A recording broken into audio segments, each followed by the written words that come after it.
Hi everyone, my name is Emily. I'm from the Milwaukee Public Library. Normally I work at the Central Library Children's Room, but today I'm presenting this program from my home. Of course, it's a little bit sad that we can't be with you in person, but we're excited that we can continue to read, create, and discover with you all summer long and all from a safe distance virtually. This hands-on STEAM program today, we're going to be making this paper windmill. You know, it might not look like much, but once it gets spinning, it's pretty cool. It looks like this. This project is appropriate for kids of all ages, but just a heads up that little ones may need some grown-up assistance because we're going to be manipulating paper, tearing paper. That takes some fine motor skills, some finger muscles, that little ones might need some extra help. So grown-ups help where you can. This should be easy to make with just things you have lying around at home, I hope. So today we're going to need a piece of paper. My paper is just a pretty normal 8.5 by 11 piece of printer paper, but anything that you have at home will work just fine. A piece of construction paper, lined school paper, as long as it's big enough to be able to tear it into 3 equal strips. Should work fine. You'll also need something pointy, like a pencil or a pen. You could also use a chopstick or a skewer, but if you use something that's pointy and sharp, please have your grown-up help you, okay? We need to be safe. Optionally, we might use some tape today, or a glue stick would work, or some just plain old school glue would be fine. But again, this is optional. You should still be able to make this project without that. It's just a little something extra. So if you don't have tape or glue at home, that's okay. You can still participate. All right, without further ado, let's get started.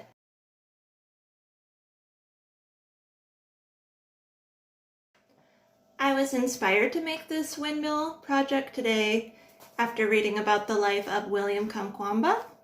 I read this book. It's a picture book autobiography that I got from the library. It's called The Boy Who Harnessed the Wind. And this is William right here. He's a real person. And he lived in Malawi in Africa in a very poor farming village where they raised corn. It was so poor there that there was no running water or electricity, and they were struggling with drought. There hadn't been a lot of rain. And at one point it got so bad that William had to drop out of high school. Their families would have to spend a lot of money to send their kids to high school, and his family just couldn't afford it anymore. But William still wanted to continue his studies and learn, so he would go to the library, and he liked to read especially about math and science. He'd always been a very inquisitive kid. He liked to take things apart like radios and electronics to see what made them work. And while he was reading, he discovered wind energy, windmills and turbines. He called it electric wind, and he thought that windmills looked like pinwheels that he had seen as a kid. And as he read about this more and more, he thought, oh, this might be the solution for the droughts in my village. And so he went home and he started digging through the local kind of landfill, looking through trash, and he was able to find some things to make his windmill with. He found an old metal fan for the blades, and he was able to use wood from a grove of trees and cut into the wood and make that for the tower to place the blades on. And people in the village thought he was a little bit crazy. Why is he digging through the trash? But he just kept going with it. He had this great idea and he thought it could really help the village out. He was able to get some friends to help, and ultimately he made his first windmill. And the first windmill, wasn't a great success, but it was still pretty amazing. It was able to power 1 light bulb. So he kept going and kept improving like scientists do, kept experimenting and innovating, and the next one was able to power a battery.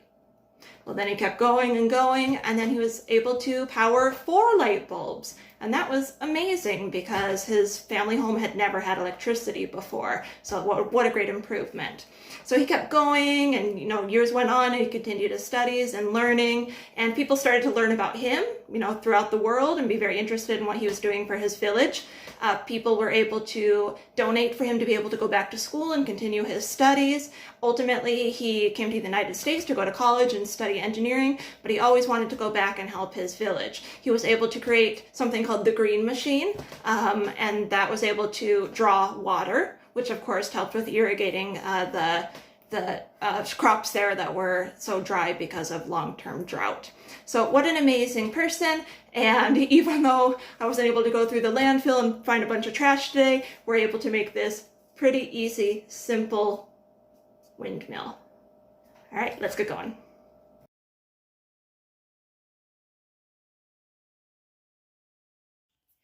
So we need our piece of paper. I'm using an 8.5 by 11 piece of printer paper, but any piece of paper should work.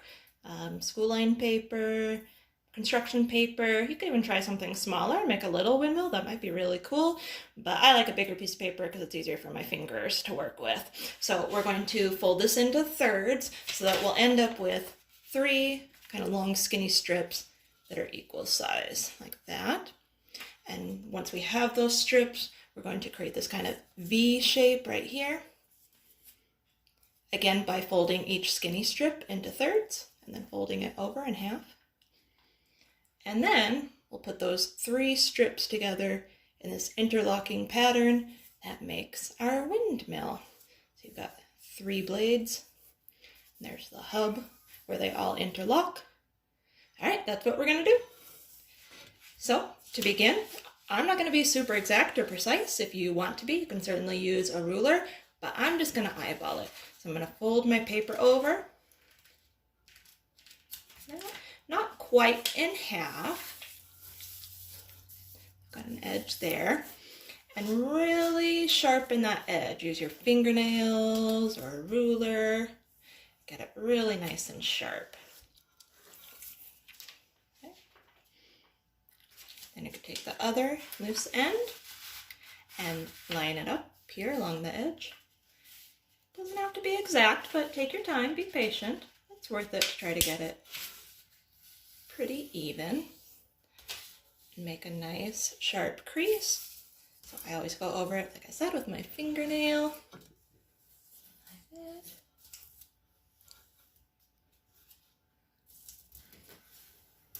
All right. Feeling pretty good. Like I said, if you open it up, you see you have what are going to make our 3 equal strips. So here you can use scissors to cut if you'd like to. Please get your grown-ups help if you're going to use scissors. You can use a ruler along the edge to make a nice clean cut, but I'm just going to go for it and try to tear with my fingers. That's why it's really nice to have that sharp crease. That's going to help me a lot. So just go one more time. Make sure I've got a good crease. And then rip. And again, be gentle, be slow. Don't want to tear right through your paper. You want to go along that crease.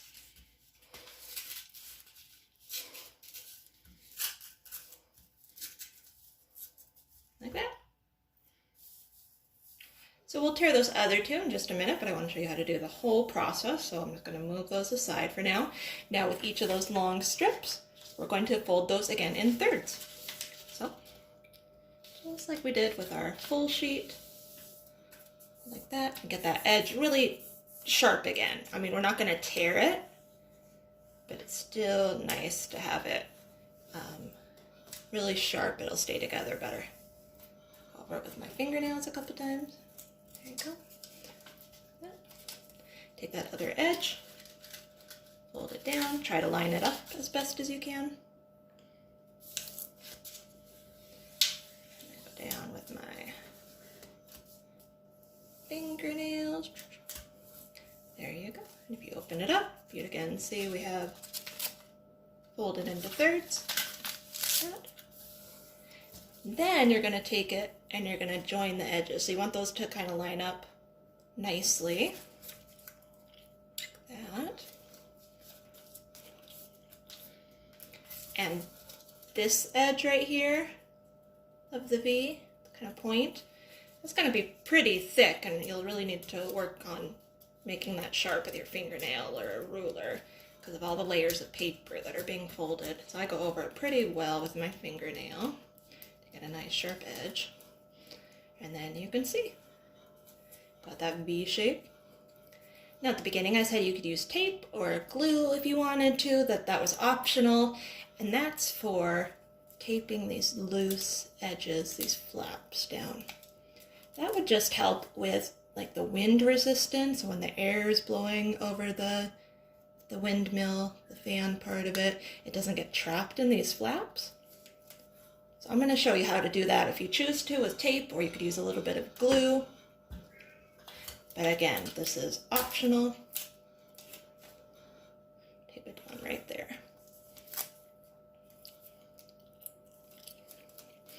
Now you can see those edges won't open.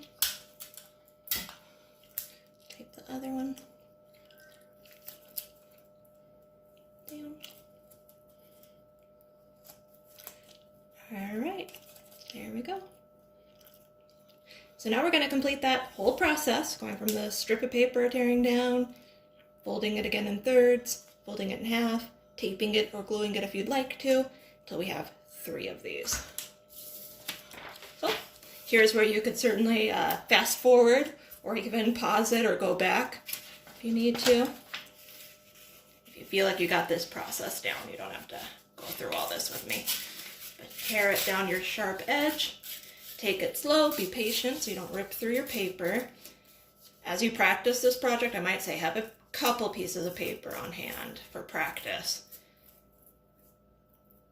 because you may very well accidentally rip through it. That's okay. That's just practice.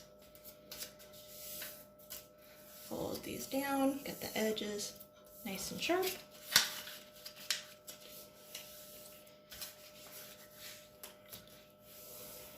Once you have that skinny strip, fold it in half, line up right there. Get that thick edge as well as you can. Lots of layers of paper there. Now you've got your V again. And in the interest of time, I'm not going to tape these down or glue them down. All right, so we've got 2.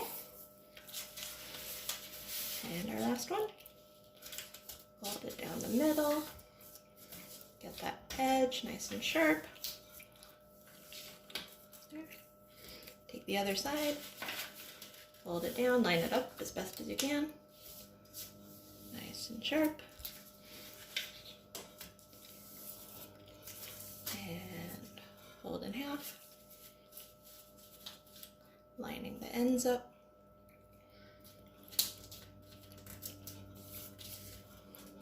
Really fold that down.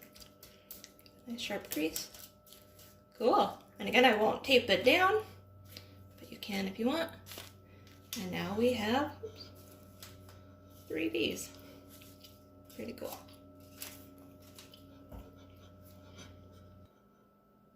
So now that we have our 3 V's, we're going to interlock them to make our windmill. Interlock them with this hub right here. Now this part can feel a little bit complicated. I had to practice quite a bit, so feel free to pause or go back as you need to, and I'll try to take it nice and slow. So, one strip like this. I want you to have it with the folded edge along the top and open like this towards yourself.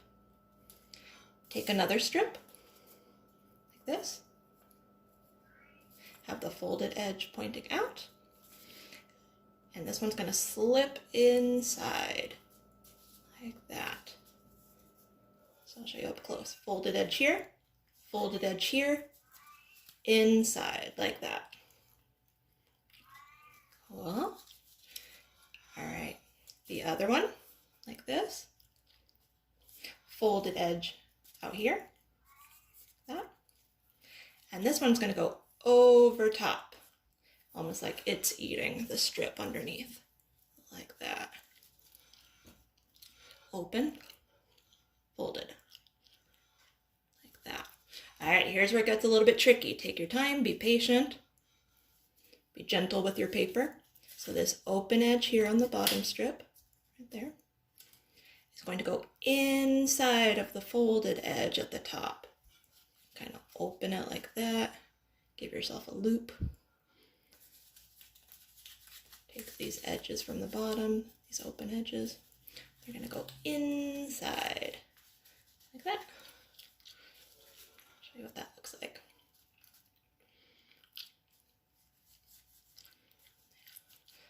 Now you've got this kind of loose interlocking shape. closed edge right here, closed edge right here, open right here.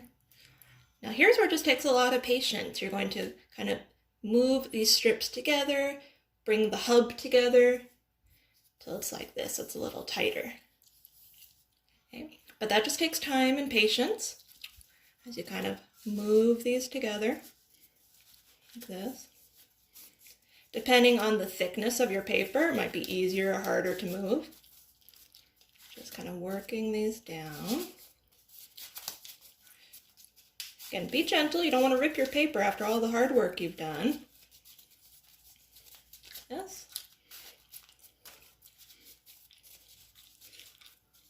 There you go. Kind of tighter interlocking hub right here. All 3 strips, or all 3 blades. 1, 2, 3. Kind of what it looks like on the inside. See, it's a little bit rounded. If I put my finger right there, you can see got a rounded shape in the hub. And that's where we'll put our tower. So your pointy object, your pen or your pencil, should fit perfectly right there. All right, let's see what it looks like when we put it in action.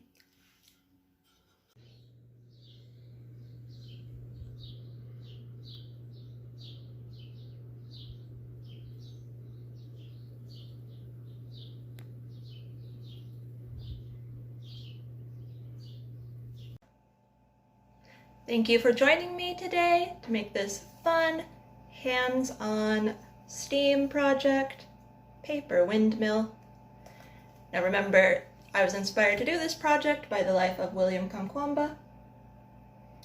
This is a picture book autobiography about his life, The Boy Who Harnessed the Wind. It's available for checkout through our curbside locations, so please check our website for that, mpl.org, to see how you can check out this book. It's also available digitally as an ebook on Overdrive and Libby, which is free for you to use with your library card, so check that out. I hope you want to learn more about William. Before I end the video today, I'm going to show you one more cool thing that you can try with your windmill. If you want to try to use some recyclable materials, some trash, I just found an old raisin canister, so I didn't put it in my recycling bin, I saved it, punched a little hole in the top, took my pointy tower, put that through there, and then you can put your windmill blades right on the top and give it a spin. Now, when I demonstrated how to use my windmill, I used this overhead fan, and it's nice to have your wind source go over the top, skim over the top of your blades to generate your energy.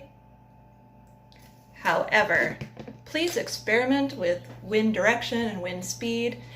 Take your windmill out on a windy Milwaukee day and try different spots around your yard or outside where wind might come in differently, and then see how your windmill works. Try different sizes, different thicknesses of paper. A lot of fun to experiment with that. All right, remember please also to sign up for summer reading. It might look a little bit different this year, but Super Reader Squad is still in effect. So the whole family can sign up for summer reading this year at mpl.org/summer reading and find more fun ways to read, create, and discover all summer long. All right, thank you everyone. Have a great day.